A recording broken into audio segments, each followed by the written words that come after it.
Hola, hola, bienvenidos a este nuevo episodio de Pausa al Día.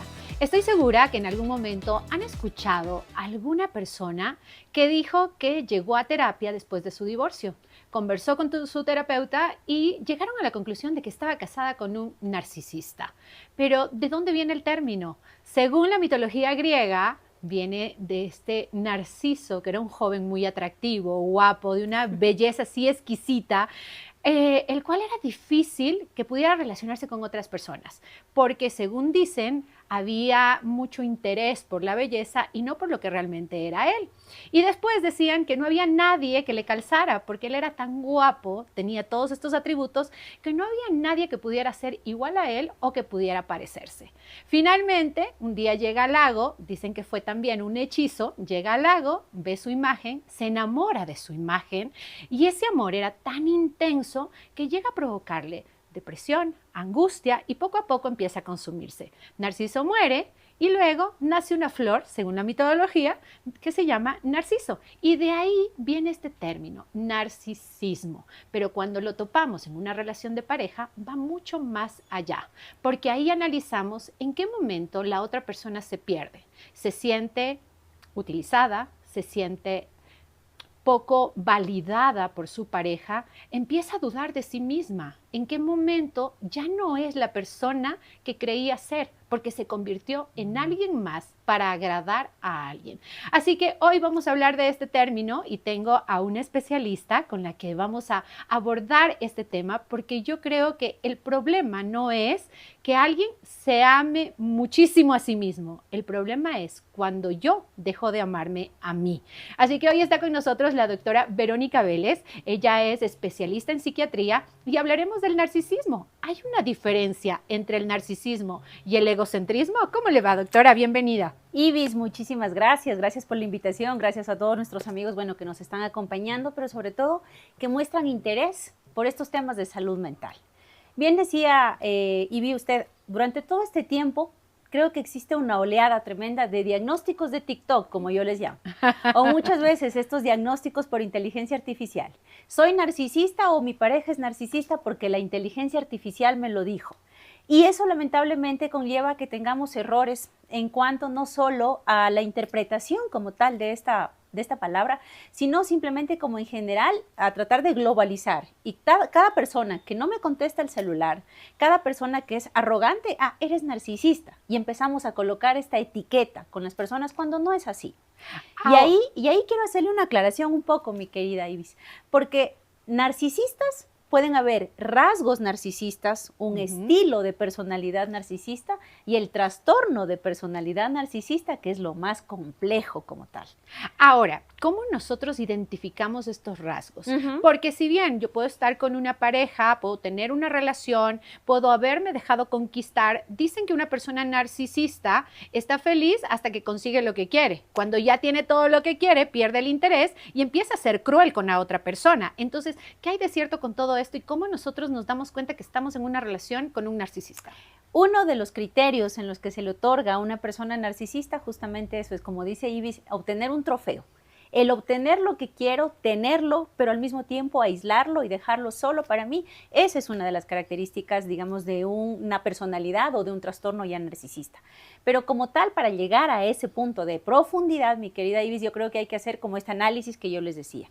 Miren, los rasgos narcisistas son propios del ser humano y es hasta una condición natural. A todos nos gusta que nos reconozcan cuando hacemos algo, todos nos sentimos satisfechos y orgullosos de nosotros mismos porque es el componente como tal de la autoestima del ser humano.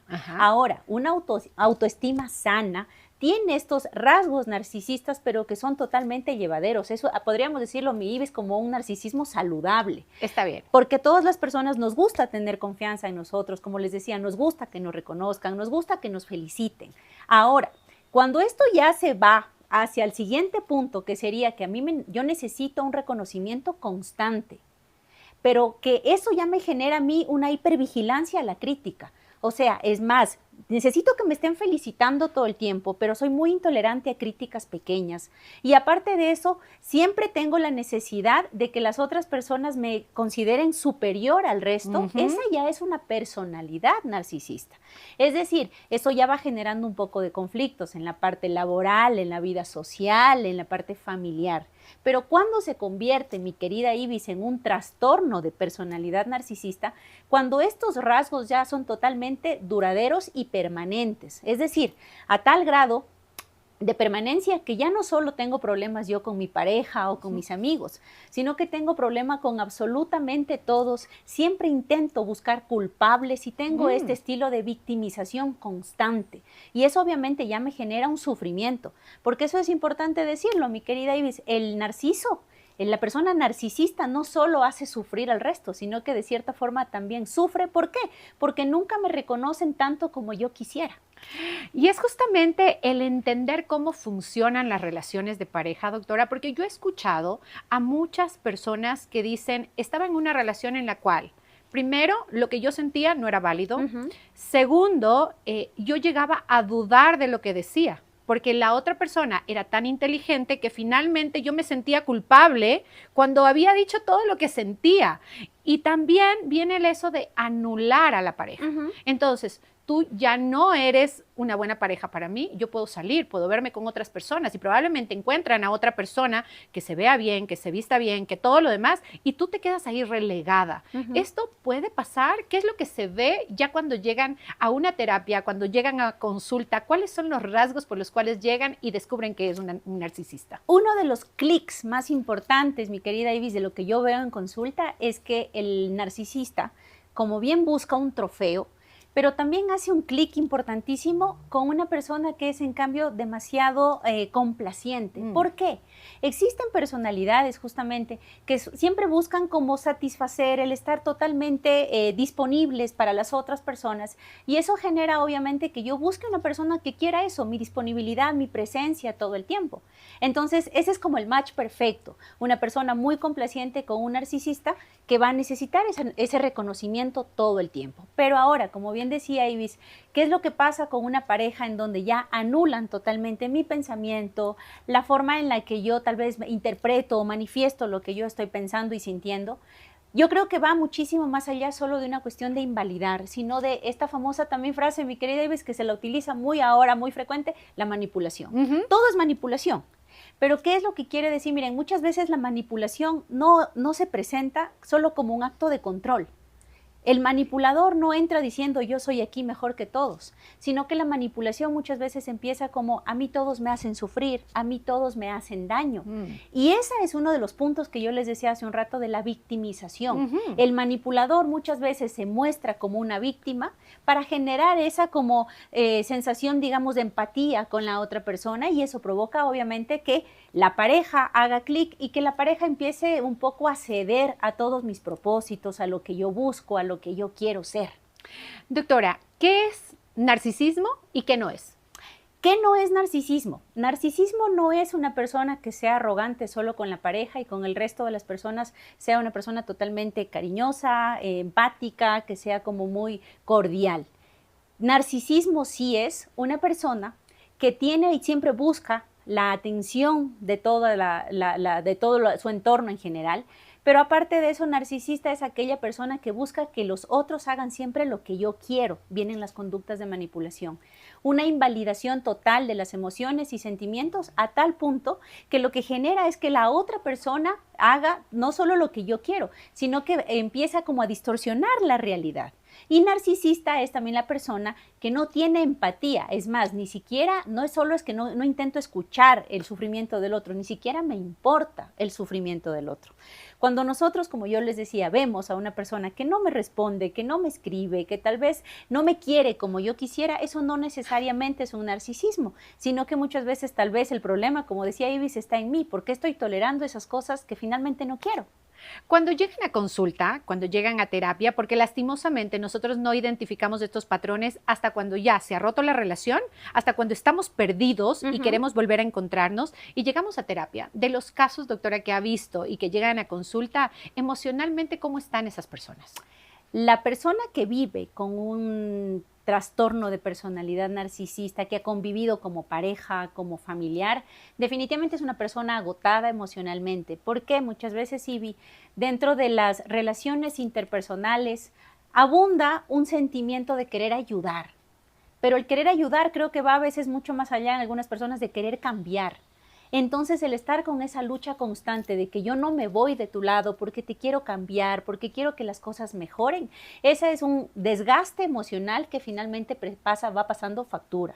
Y muchas veces la persona que ha estado ahí con esta lucha constante de querer cambiar, no solo llega con este agotamiento, sino en muchas ocasiones con sentimientos de culpa. ¿Será que el culpable soy yo? ¿Será que yo soy la que no estoy dando todo de mí para que mejore la relación? Entonces viene un sentimiento de este agotamiento emocional, pero ideas de culpa y en ocasiones una distorsión de la realidad, en donde empiezo a justificar cualquier comportamiento que me haga daño, porque bueno, así es el amor, así son las parejas conllevan siempre un sacrificio y no es así. Entonces, esos son algunas de las cuestiones principalmente que nosotros vemos en terapia, el desgaste emocional, las ideas de culpa y el sufrimiento constante. Hay algo importante que acaba de topar, doctora, ¿el narcisista cambia? El narcisista no cambia. ¿Por qué? Porque el trastorno, como les decía, como tal, ya es un trastorno mental, ya es una condición de enfermedad, que va a ser una situación duradera, permanente, que sí se puede ir haciendo como, digamos, un cierto moldeamiento a través de la terapia psicológica, pero siempre y cuando la persona lo reconozca como un problema o yo lo veo que estoy haciendo daño. Es mucho más maleable, sobre todo en las personalidades narcisistas, porque les decía hace un rato, los rasgos los tenemos todos. Perfecto. La cuestión es que cuando ya esta personalidad, este trastorno de personalidad genera sobre todo esta afectación a su entorno, ahí es muy complicado que las personas acudan como tal a terapia. El que los lleva siempre es el que está sufriendo, no el que provocó el sufrimiento. No, el narciso no va a terapia, Mivis, va la persona, la pareja, el acompañante, la familia, al que le hizo daño, que primero busca una ayuda y luego dice, bueno, creo que no soy yo el problema, deberíamos buscar una ayuda en pareja. ¿Se puede determinar algunos rasgos que nos puedan indicar que estamos en una relación con un narcisista? Sí, y yo creo que empieza por una autoevaluación, mi querida Ibis, no solo con una comparación, una evaluación al otro.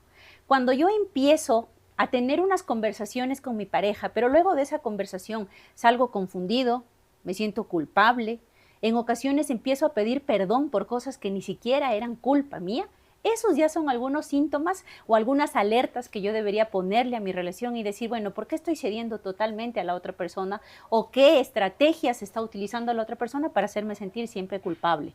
Pero aparte de eso, si yo me siento invalidado, si siento que mis emociones, mis pensamientos no son importantes y que más bien el hecho de que yo me sienta mal se tergiversa y empieza a contarse otra historia a través del sufrimiento de él, es otro de los grandes puntos para ya determinar, bueno, ¿qué está pasando con mi relación? Y tal vez ya esté yo atravesando una convivencia con un narcisista. En consecuencias muy graves, cuando yo no rompo esa relación, cuando no rompo ese patrón, cuando decido quedarme dentro de este espacio que es convivir con un narcisista, ¿cuáles son las consecuencias más graves? Porque yo he visto personas desequilibradas emocionalmente, donde no saben si dicen la verdad o no dicen la verdad, donde se pierden a sí mismas, doctora. ¿Puede llegar a estas graves consecuencias de desequilibrio emocional y mental? Bien lo decía usted, Ibis, al inicio, uno de los puntos más graves y de las cosas que más deberían alertarnos es cuando la otra persona deja de ser ella misma y empieza a perder su esencia y empieza como a volverse totalmente compenetrada tal vez con los intereses de la otra persona, del narcisista. Cuando una persona pierde su esencia, deja de ser sí misma y sobre todo empieza a adaptarse a una conducta patológica de convivencia, empiezan sobre todo síntomas bastante complejos, como les decía yo hace un rato. Pueden aparecer cuadros de ansiedad, cuadros de angustia. Los cuadros de insomnio son de las patologías más frecuentes frente a una convivencia de un narcisista. ¿Por qué? Porque voy a la cama a descansar y sigo con la culpa y con la idea de ¿y si soy yo? Y si soy yo tal vez la responsable de esta convivencia como patológica, esta convivencia conflictiva. Entonces, esos son algunos de los síntomas iniciales. Pero obviamente yo he visto casos de cuadros depresivos que lamentablemente han llegado muchas veces hasta romantizar esta idea de la muerte, mi querida Ibis, como la única alternativa que tengo para salir de este círculo vicioso que es vivir con un narcisista. Los narcisistas son muy sociales, es decir, cuando llegan a un lugar, llegan y es como llegó la persona más importante de este lugar y probablemente en ese círculo vas alimentando también al narcisista y la pareja va, pero no se siente contenta en este círculo social. El narcisista se presenta tanto en una relación de pareja, en el trabajo, en la vida social, en todo. El narcisista como tal, como les decía, es una condición permanente. No es que solo soy yo tal vez un poco más complejo en la convivencia, en el núcleo, en la parte donde tengo más confianza. Soy complejo y soy un ser humano difícil de manejar en todas las relaciones interpersonales. No lo puedo ocultar, no puedo como durante un momento tomar cierto como papel, cierto rol y luego cambiarlo. No, el narciso es permanente.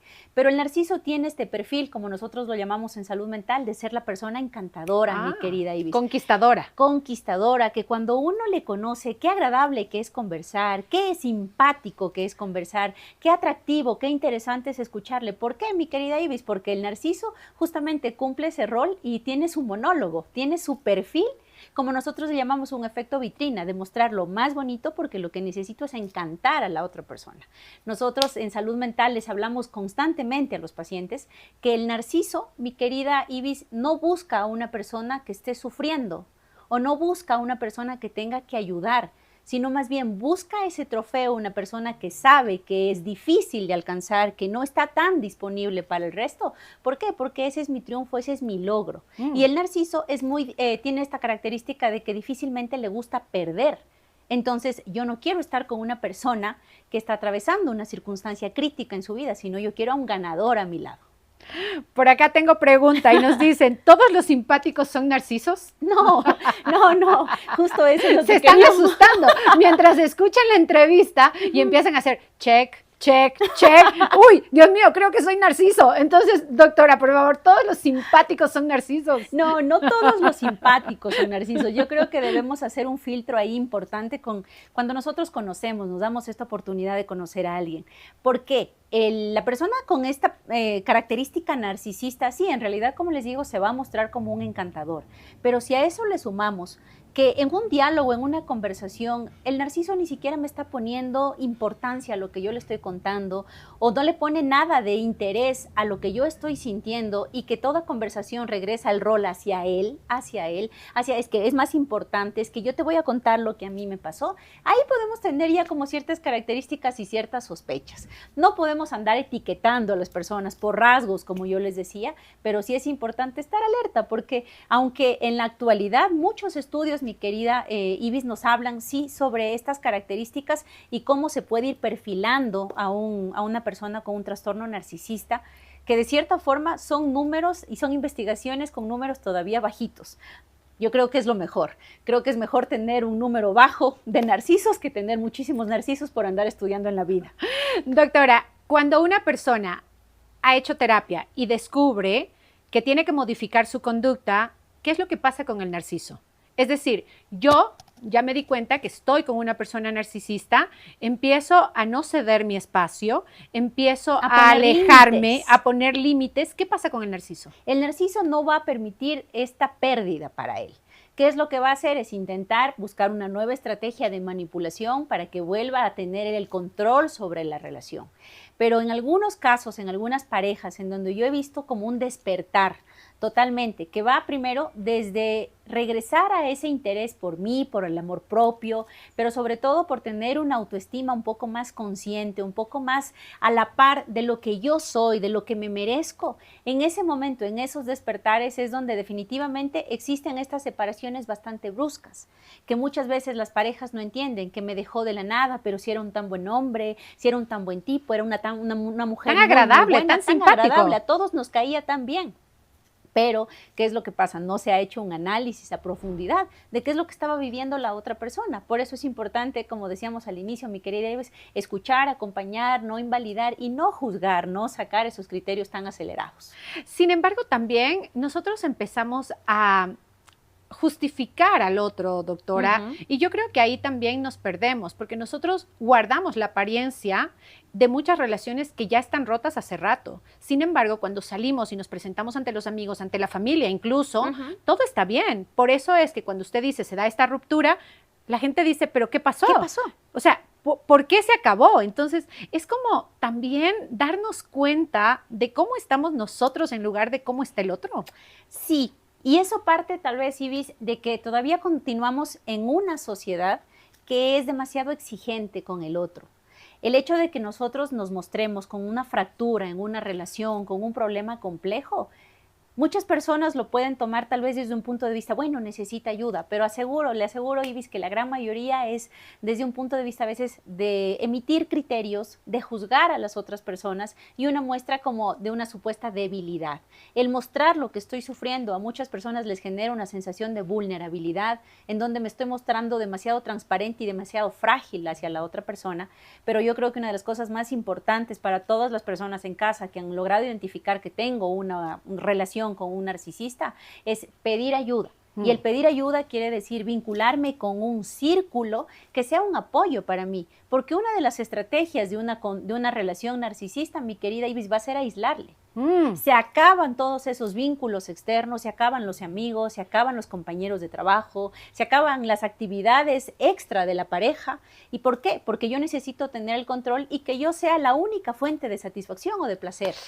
Wow, qué importante es reconocer estos síntomas y además estas características que nos pueden poner en peligro también. Claro. Tengo dos preguntas importantes. La una, nos dicen si existe el término narcisista digital. ¿Existe? No. A ver, el narcisismo digital tal vez es una de estas como variaciones que se le ha dado a estas conductas. Ahora, como yo les decía, que deja de responder, que me hace este gosteo tecnológico, que no me responde inmediatamente. Entonces, bueno, si yo empiezo a notar que esta persona no tiene tanta empatía conmigo, no genera tanto interés o no me habla las cosas de frente, empezamos a utilizar este término del narcisismo digital. Pero en realidad, dentro de la salud mental, no existe este término. Miren, lo que sí hay es algo que sí, dentro de estas terminologías nuevas que quisiera como justo comentarle a las personas, no sé si has escuchado, mi querida Ibis, de este término del gaslighting. Ajá. Ya. ¿A qué se refiere este término del gaslighting? Que viene, miren, de esta película, Gaslight, que era esta persona que intentaba como manipular un poco la realidad para distorsionar un poco o empezar a cuestionarse la cordura de su pareja, de su ex esposa, porque él ya no está en el plano terrenal. Entonces, lo que sí existe es eso, es cierta manipulación que nosotros podemos encontrar personas a través de redes sociales que lo que intentan es tal vez generar una ganancia y que obviamente es un riesgo, sobre todo para los más pequeños, mi querida Iris. Lo que vemos en redes, la gente que manipula su realidad, que quiere verse mejor, que quiere verse bien, que quiere estar con el look de, no sé, los 500,000 filtros. Los 500,000 filtros. Claro. ¿Eso es ego o narcisismo? A ver, esos son probablemente rasgos narcisistas de una persona que quiere sí un reconocimiento de las otras personas, que los otros me vean bien, que los otros siempre reciba yo esta felicitación. Ahora, cuando esta se vuelve la única fuente de satisfacción en mi vida, ahí se convierte ya en una personalidad narcisista.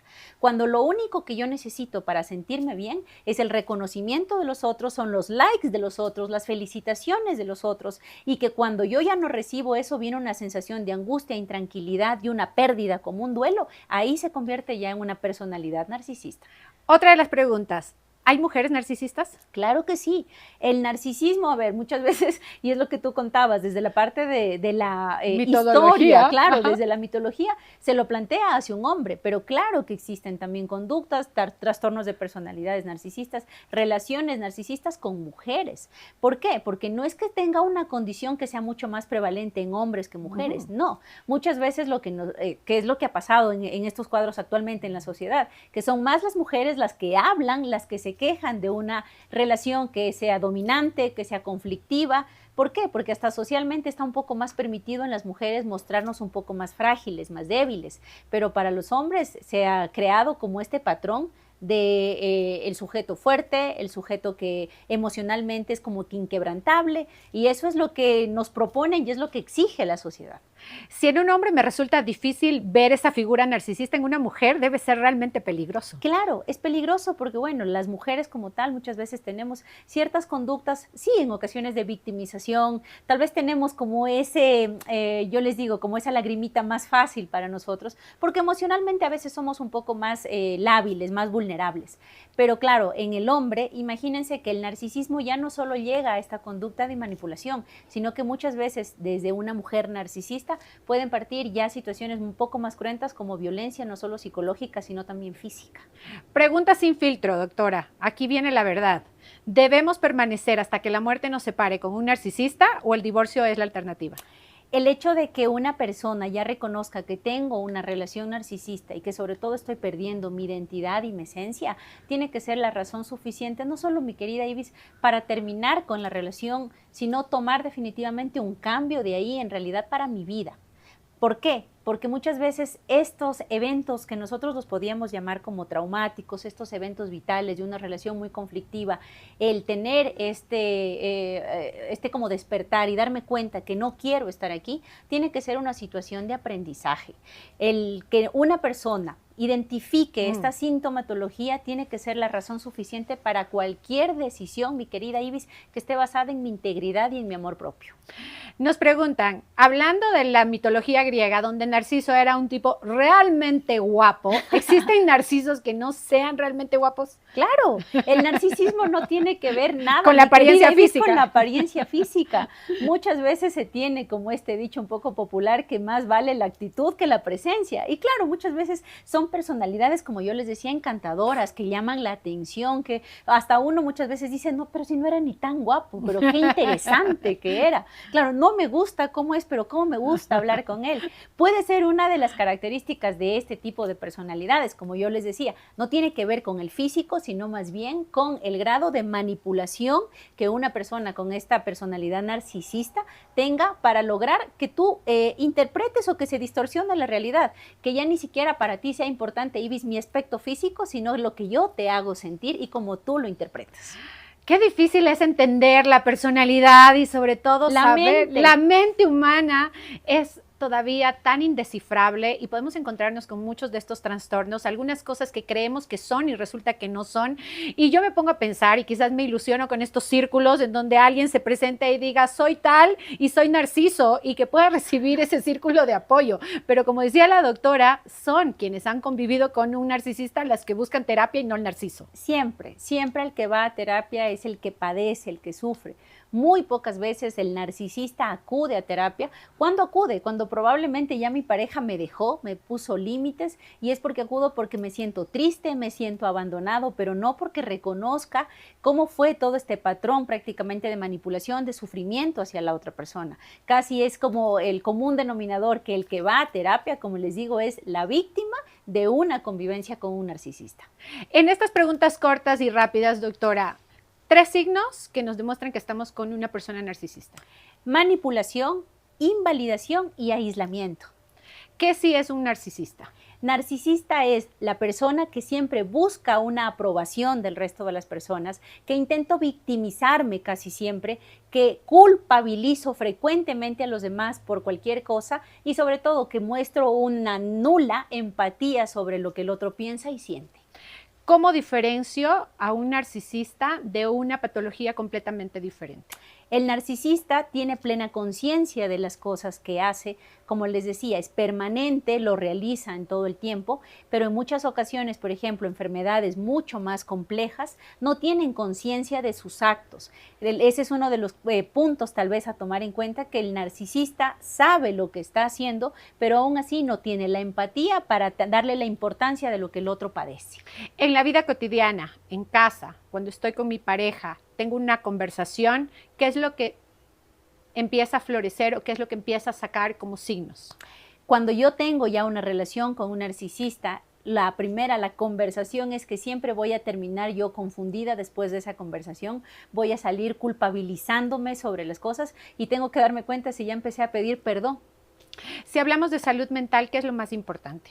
La salud mental, mi querida Ibis, tiene que estar siempre enfocada a que no tengo yo que buscar una ayuda profesional solo cuando me siento mal, sino cuando yo empiezo a identificar que hay ciertas cosas que yo tengo que mejorar, sobre todo desde un punto de vista empático, esta palabra que tanto se la utiliza en la actualidad. Cuando yo quiero mejorar para ser una mejor persona, para mi familia, para mis amigos, para el ambiente de trabajo, esa tiene que ser una de las principales puntos a tomar en cuenta para buscar una ayuda profesional. La salud mental no se trata de tratar enfermedades, sino de prevenir más bien. Y para cerrar, doctora, yo creo que es importante empezar a ser conscientes de los términos que utilizamos, porque no todo es narcisismo, no todo es depresión, no todo es agotamiento emocional.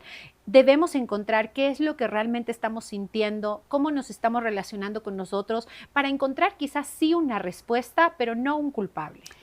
Tal cual, mi querida Ibis, el hecho de que nosotros dejemos de colocarle nombre y apellido a cualquier conducta mía o de otra persona, que quiere decir buscar un síntoma, buscar una enfermedad, dejemos de ser tal vez o tan hacia los extremos, o muy hipocondríacos o muy hacia la cuestión de culpabilizar al resto.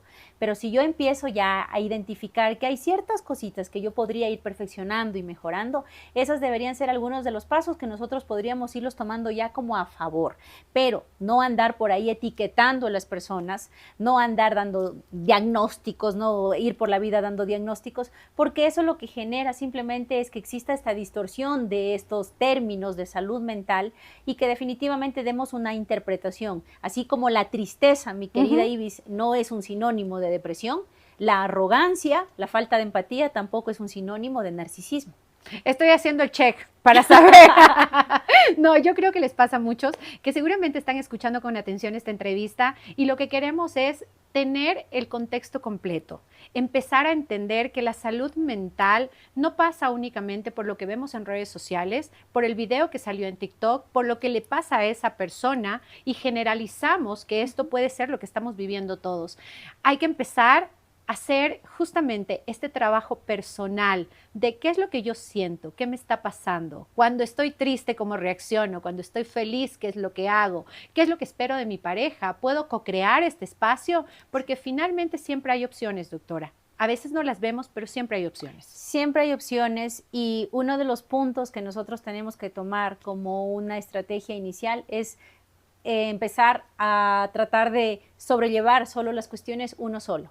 Todas las personas tenemos un círculo cercano, así sea un amigo, así sea un familiar, así sea tal vez un compañero de trabajo con quien yo pueda conversar y pueda hacer un análisis. Yo les digo a mis pacientes que cuando empezamos a sacar todos estos pensamientos que están ahí dándonos la vuelta en la cabecita, que carcomen nuestra salud mental y logro yo materializarlos a través de una palabra con el otro, a través de una llamada, de un mensaje, ese es el punto inicial para tratar de buscar cuál es el origen de lo que me está pasando y muchas veces buscar ese camino hacia la ayuda.